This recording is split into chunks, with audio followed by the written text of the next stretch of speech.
Okay, dalhin na natin sa kulungan.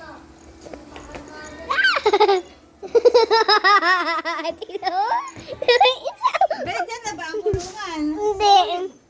Anak, hindi alam mo.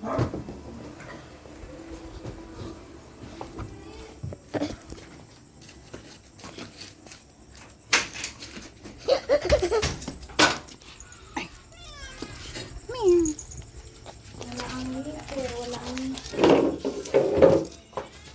Tabi. Ano? Pagod. Hindi na siya makaakyat, Napagod.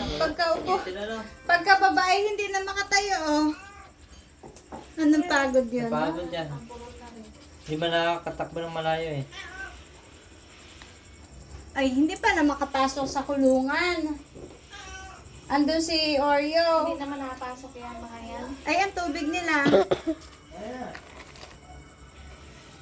Hindi man natulog doon? Sa lupa na sinatulog ka na?